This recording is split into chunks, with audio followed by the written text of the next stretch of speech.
all that you see, which is human work on this planet, first found expression in the mind, then it got manifested in the outside world. So one thing we need to understand is, the wonderful things that we have done on this planet and the horrible things that we have done on this planet, both have come from the human mind. So if we are concerned as to what we create in this world, it's extremely important that first of all we learn to create the right things in our mind, how we keep our minds. If we do not have the power to keep our minds the way we want it, what we create in the world is also going to be very accidental and haphazard. So learning to create our minds the way we want is the basis of creating the world the way we want. There is a wonderful story in the yogic lore. On a certain day, a man took a walk. He went for a long walk. Accidentally, unawares, he walked into paradise. Fortunate, isn't he? He just took a walk and he landed up in paradise. After this long walk, he felt little tired.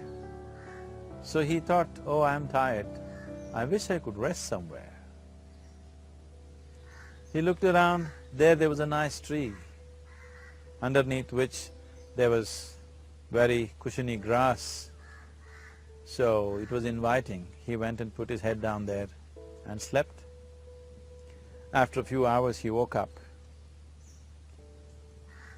well rested, and he thought, oh, I'm well rested, but I'm feeling hungry, I wish I had something to eat. And he thought about all the nice things that he ever wanted to eat in his life. And instantly, all those things appeared in front of him. You need to understand, there the service is like that. Hungry people don't ask questions. Food came and he ate. Stomach became full. Then he thought, oh, my stomach is full, I wish I had something to drink. All the nice things that he ever wanted to drink, he thought about it and all of them just appeared in front of him. Drinking people also don't ask questions, so he drank.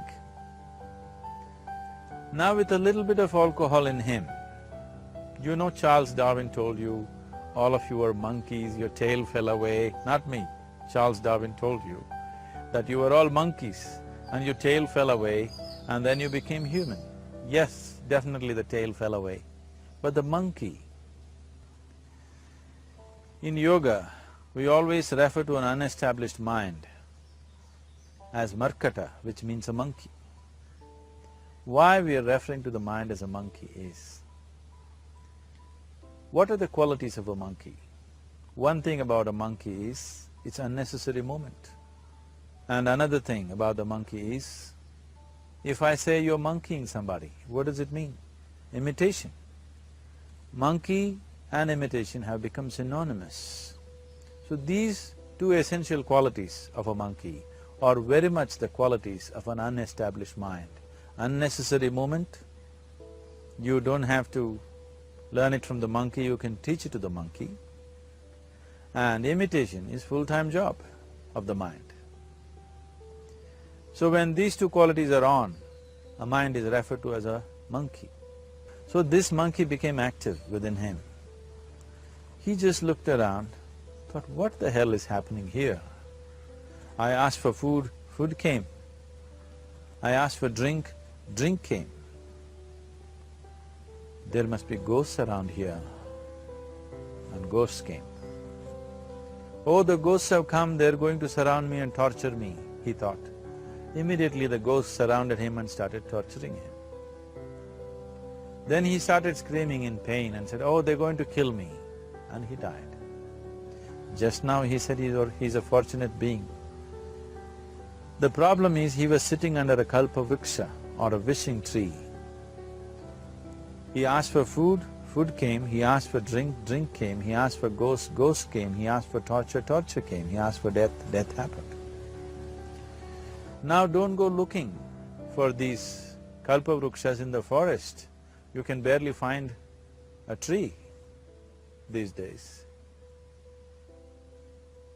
A well-established mind, a mind which is in a state of samyukti, is referred to as a kalpavriksha. If you organize your mind to a certain level of organization, it in turn organizes the whole system. Your body, your emotion, your energies, everything gets organized in that direction. Once all these four dimensions of you, your physical body, your mind, your emotion and the fundamental life energies are organized in one direction, once you are like this, anything that you wish happens without even lifting a little finger actually. It would help to assist it with activity, but even without doing any activity, you can still manifest what you want if you organize these four dimensions in one direction and keep it unwavering in that direction for a certain period of time. Right now the problem with your mind is, every moment it is changing its direction. It is like you want to travel somewhere and every 2 steps if you keep changing your direction, the question of you reaching the destination is very remote unless it happens by chance. So, organizing our minds and in turn organizing the whole system and these 4 basic dimensions of who you are right now in one direction, if you do this, you are a kalpavriksha yourself. Anything that you wish will happen. But right now, if you look at your lives, everything that you have wished for till now, if it happens, you have finished. Everything and everybody that you have desired for, if all of that lands up in your house today, could you live with that? So if you want to become empowered, it is also important that you become responsible as to what you ask for and what you don't. Right now the world's situation is just this, we are hugely empowered with technology. Today it doesn't take 6 billion people to destroy this planet. One man by pressing the wrong button can destroy the whole planet. When we are empowered like this, it's very important that our physical action, emotional action, mental action and energy actions are controlled and properly directed. If it is not so, we become destructive, self-destructive. Right now, that is our problem. The technology, which is supposed to make our life beautiful and easy, has become the source of all the problem that we are destroying the very basis of our life, which is the planet. So what should have been a boon, we are making a curse out of it.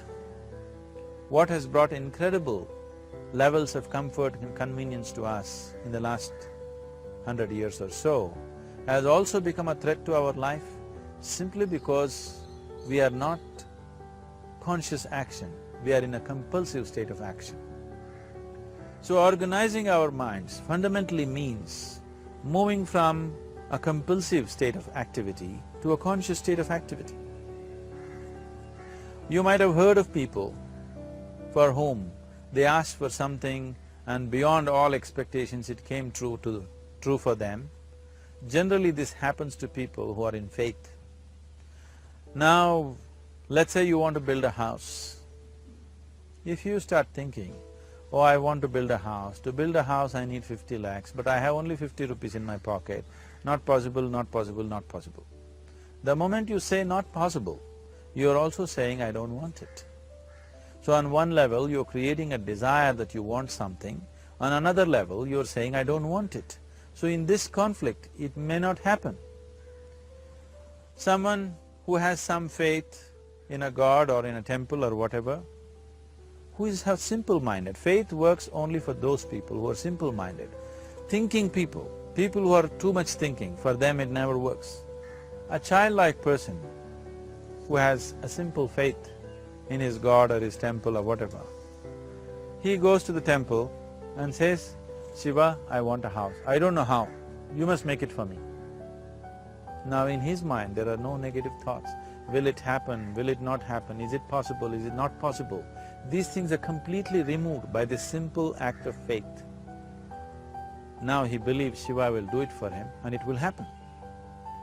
So is Shiva going to come and build your house? No, I want you to understand, God will not lift his little finger for you. What you refer to as God is the source of creation. As a creator, he has done a phenomenal job, there's no question about it. Could you think of a better creation than this? Is it in anybody's imagination to think anything better than what is there right now? So as a creator, he has done his job wonderfully well, but if you want life to happen the way you want it, because right now the very crux of your happiness and your well-being is this, if at all if you're unhappy, the only and only reason why you're unhappy is life is not happening the way you think it should happen. That's all it is. So if life is not happening the way you think it should happen, you're unhappy. If life happens the way you think it should happen, you are happy. It's as simple as that. So if life has to happen the way you think it should happen, first of all, how you think, with how much focus you think, how much stability is there in your thought, and how much reverberance is there in the thought process will determine whether your thought will become a reality or is it just an empty thought. Or how you do not create any impediments for your thought by creating negative thought process. Is something possible or not possible? It is destroying humanity. What is possible and not possible is not your business, it's nature's business. Your business is just to strive for what you want. Right now you're sitting here. If I ask you two simple questions, I want you to just look at this and answer this. Right now from where you're sitting, can you just fly off? You say no? Right now from where you're sitting, can you get up and walk? You'll say yes. What is the basis of this? Why you say no to flying and yes to walking? Because past experience of life, many times you've gotten up and walked, never did you fly off. Or in other words, you're using the past experience of life as a basis for deciding whether something is possible or not possible. Or in other words, you have decided that what has not happened till now cannot happen in your life in future. This is a disgrace to humanity and the human spirit. What has not happened till now on this planet can happen tomorrow. Human beings are capable of making it happen tomorrow. So what is possible and what is not possible is not your business. That is nature's business. Nature will decide that. You just see what is it that you really want and strive for that. And if your thought is created in a powerful way, without any negativity, without any negative thoughts bringing down the intensity of the thought process, it will definitely manifest. The whole existence today, modern science is proving, is just a reverberation of energy. It is a vibration. Similarly, your thought is also a vibration. If you generate a powerful thought and let it out, it will always manifest itself. So generally, people are using faith as a means to remove the negative thought. Today, once you have become thinking human beings, your faith is not too deep. It doesn't matter how much faith you think you have, somewhere doubts always crop up. Right now, the way your minds are made, this moment, if God appears right here, you will not surrender to Him. You will want an investigation whether He is really God or not. With this kind of mind, you should not waste your time on faith. So there is an alternative, which is commitment. If you simply commit yourself to creating what you really care for, now once again, your thought gets organized in such a way, there is no such thing as whether it's possible or not possible. There is no hurdle in your thought process. Your thought flows freely towards what you want. Once this happens, making it happen will also naturally follow. So to create what you really care for, first and foremost thing is that what you want must be well manifested in your mind, that this is what I want. Is that what you really want? You must look at it, because any number of things in your life you have thought, this is it. The moment you reach there, you realize that's not it, it's the next one and the next one and the next one. So what is it that one really wants is one thing. First of all, we must explore. Once that is clear, and we are committed to creating it, now there is a continuous process of thought in that direction. Once you can maintain a steady stream of thought without changing direction, definitely this is going to happen in your life, or it will definitely manifest as a reality in your life. So, either you make this human form into a kalpa vriksha, or you make it into one big mess, which is happening all over.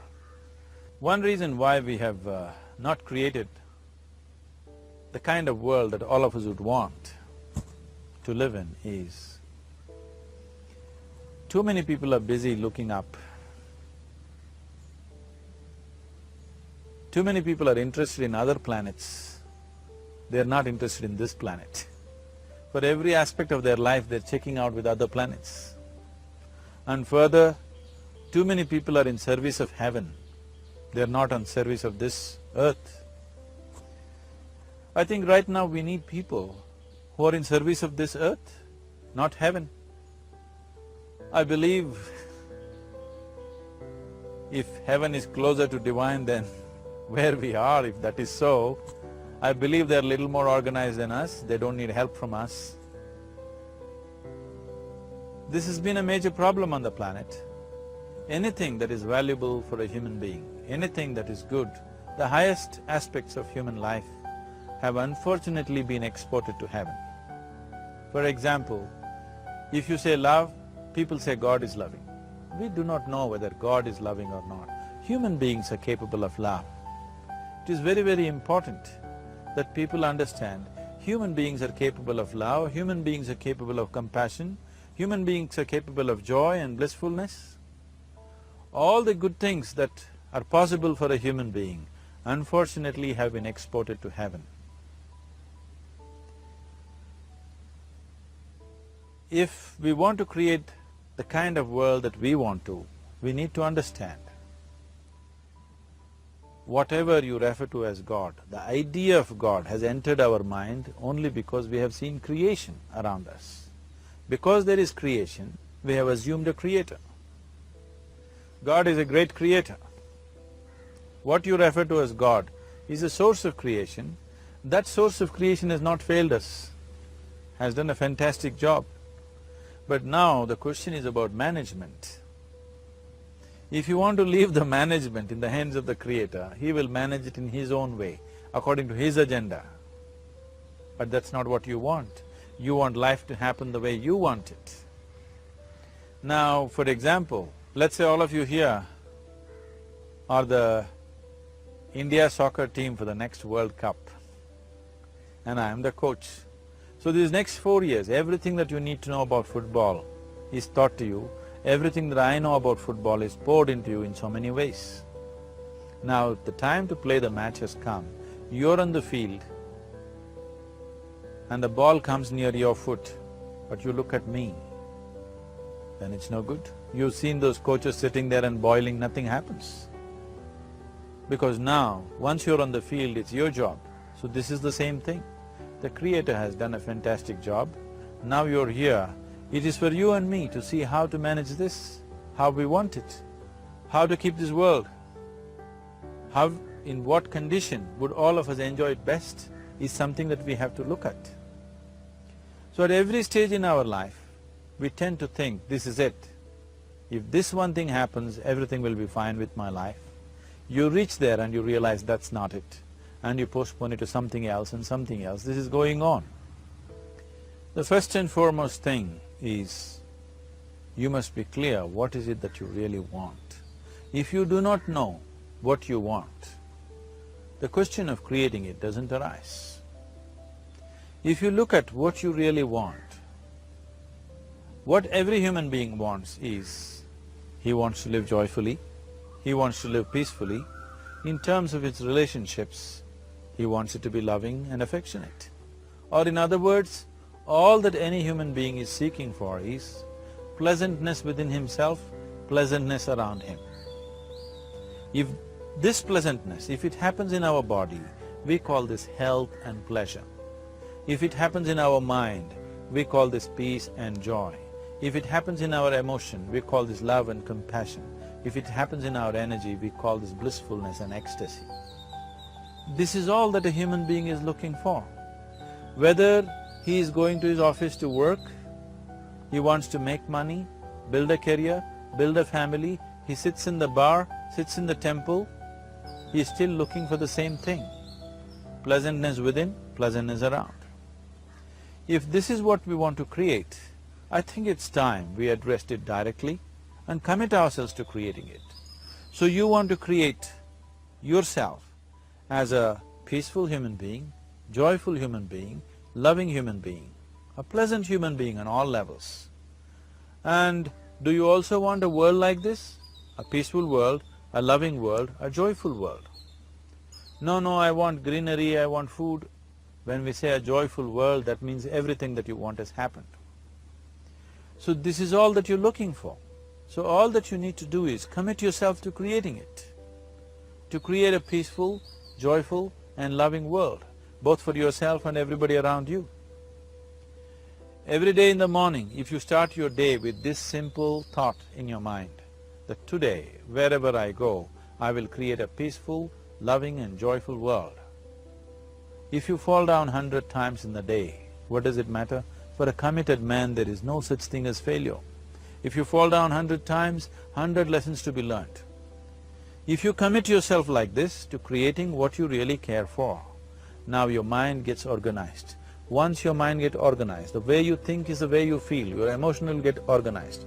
Once your thought and emotion is organized, your energies will get organized in the same direction. Once your thought, emotion and energies are organized, your very body will get organized. Once all these four are organized in one direction, your ability to create and manifest what you want is phenomenal. You are the creator in many ways. Why I am saying you are the creator is, I want you to look at the nature of your life right now. If you eat a banana, in 4 hours' time, this banana becomes a human being. There is something within you, a life-creating process, a process which builds this body. The manufacturer of this body is within. You give him a banana, he makes a human being out of that banana. Transforming a banana into a human being is not a small thing, it is a phenomena. It is just that this phenomena is happening within you unconsciously. If you could only consciously manifest this, making a banana into a human being, you are the creator. You are nothing less than that. As the theory of evolution goes, to make a monkey into a human being, it took millions of years. Over an afternoon, you can make a banana into a human being or whatever else, a piece of bread that you eat, into a human being. So, the very source of creation is functioning within you. If you organize these four dimensions of mind, emotion, body and energy in one direction, the source of creation is with you. You are the creator. What you want to create will happen to you effortlessly. Once you're organized like this, now you are not a mess. You are a kalpa vruksha. You have the power to create what you want. There are tools and technologies as to how to organize this system in such a way that instead of being a psychological mess, you can make yourself into a kalpa vruksha. This culture, these traditions, the whole technology of yoga is just about this, transforming yourself from being just a piece of creation to the creator himself. This is not in search of God, this is in search of becoming a God. This is not in search of divine, this is in search of becoming divine, because that which you call as divine, that which is the source of existence, is throbbing within you every moment of your life. Otherwise, a piece of bread cannot become a human being in the course of an afternoon. So, shifting from being just a piece of flesh and blood to becoming a creator, there is a whole science and technology for this. There are tools to make this happen. That which is the source of creation is functioning within you every moment of your life. It is just that, have you kept access to that dimension or not? Organizing the four basic elements of your life will give you that access. There are tools and technologies to do this. The whole science of yoga, the whole technology that we refer to as yoga is just about this, transforming yourself from being just a piece of creation to become a creator. For example, 100 years ago, if I picked up something like this and I start speaking to someone who is across in another part of the world, you would think it's some kind of a miracle. Either I must be a messenger or a son or maybe God himself. But today, this is just another gadget that every one of us carry and use. Today sitting here, without using this instrument, if I speak to someone in another part of the world, it is still a miracle for you. So, this instrument happened because of human mind wanting it to happen. 100 years ago, nobody thought this was possible, but today it is just a common thing. Similarly, many things which are not in our perception yet can be brought into our perception and our ability to create our lives can be greatly enhanced. So the first and foremost thing is to organize the mind and to organize your emotions, body and energy in that line. Once this happens, you are in touch with the fundamental life-creating process within you. Once you're in touch with it, once you're in excess of that power, you have the power to create. You have the power to create your life and your surroundings the way you want it. Because we have lost our power to create, we are making a mess out of ourselves and the world around us.